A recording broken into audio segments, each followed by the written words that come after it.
Jamie Oliver wants to change people's lives, and he is using food to do it. Oliver, a chef, is well known for sharing his secrets of cooking healthy food through his magazine, cookbooks, and television shows. He is also changing lives through his Italian restaurant, 15.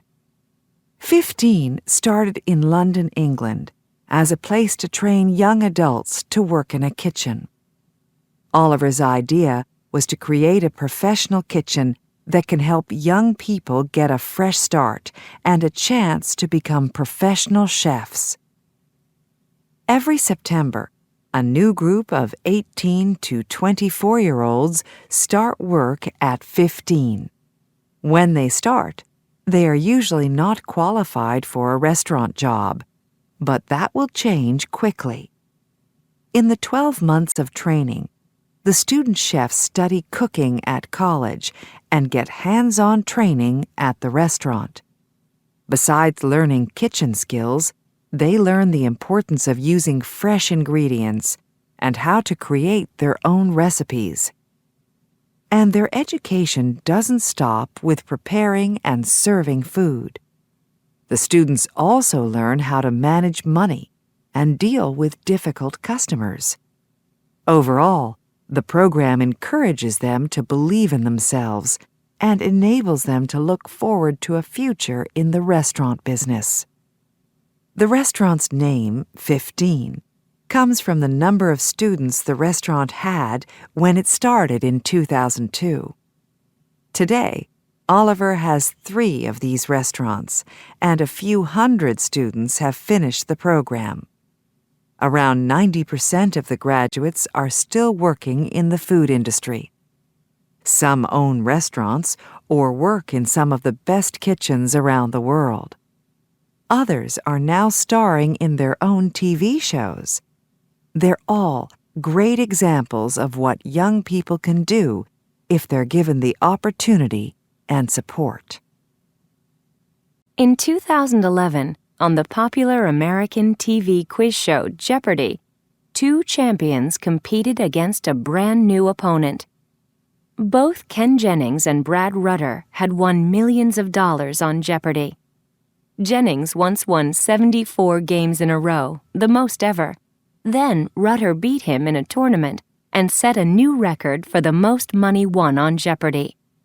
Their new opponent, Watson, had never appeared on the game show and had only played practice games before, in which he often got answers wrong. However, Watson isn't human.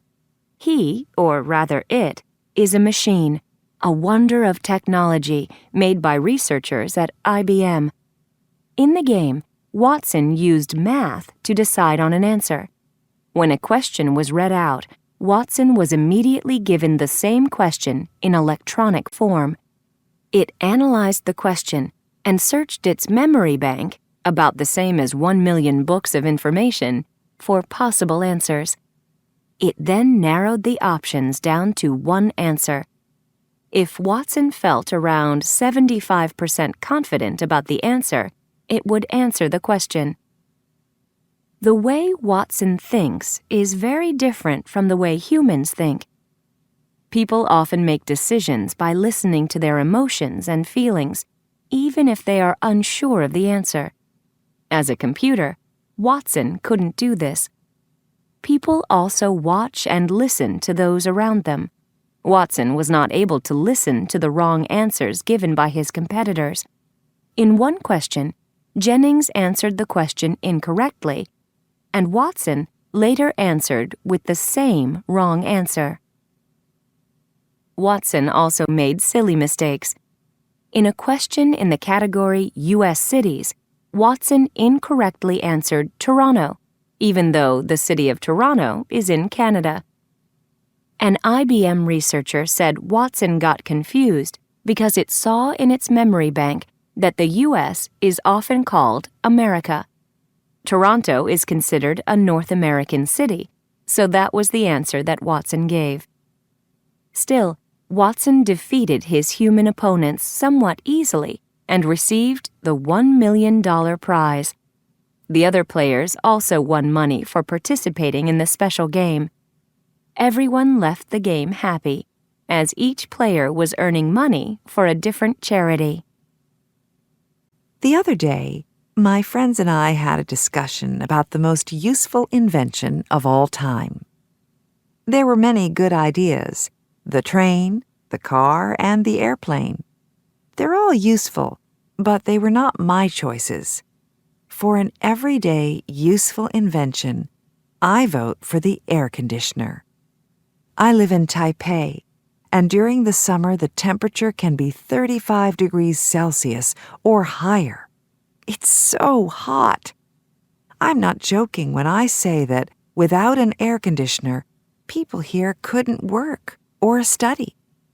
The weather is so hot that it can make you feel unwell if you don't drink enough water and get enough rest. What do you guys think is the most useful invention of all time? I don't know if I agree with you, Cindy. For me, the most useful invention of all time is surely the internet. We can now reach people and do business faster. I own a clothing store in Mexico City, and there's a lot of competition. I also have a website.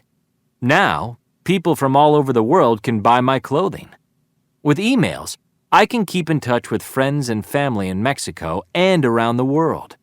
It's faster than usual mail, and it's cheaper than using the phone. Jorge, I also think that the internet is useful. But, in my opinion, there is an invention that is even more important, and that's electricity.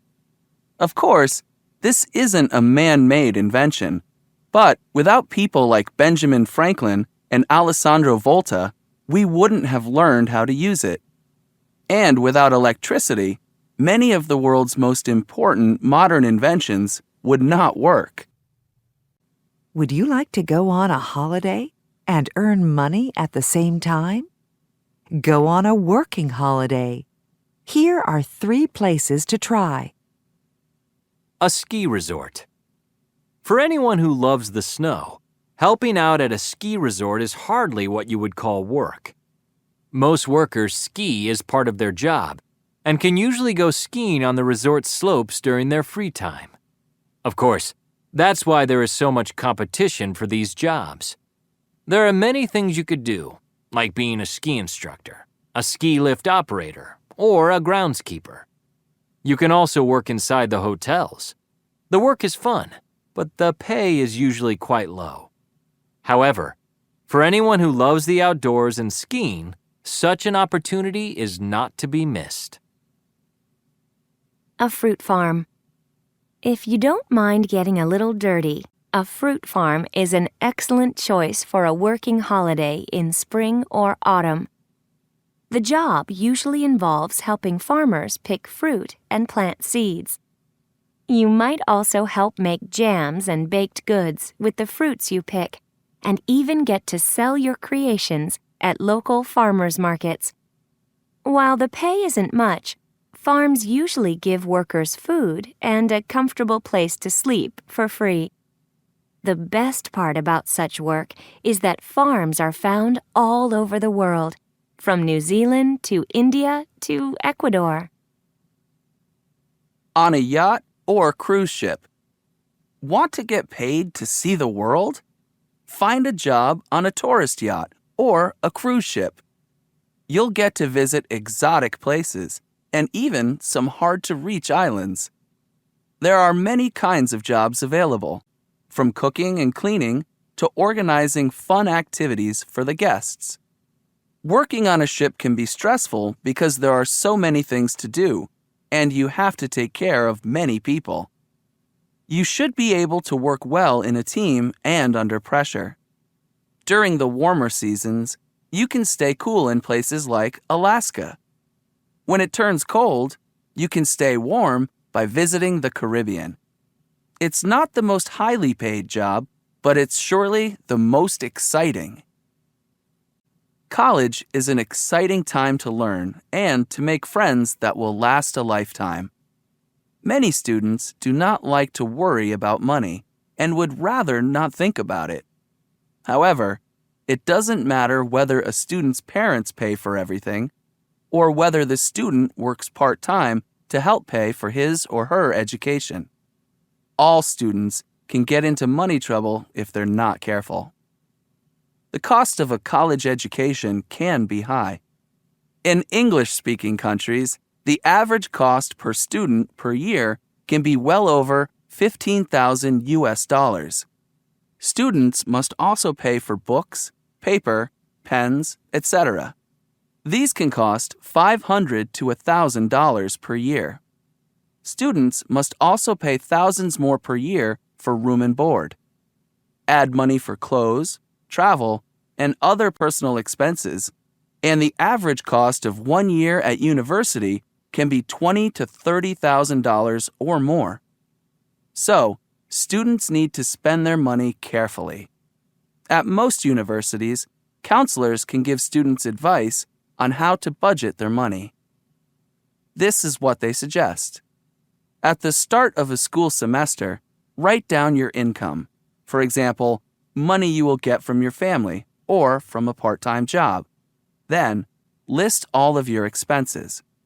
Put your expenses into 2 groups: those that change, food, phone, books, travel, and those that will stay the same, tuition, room and board. Add together all of your expenses.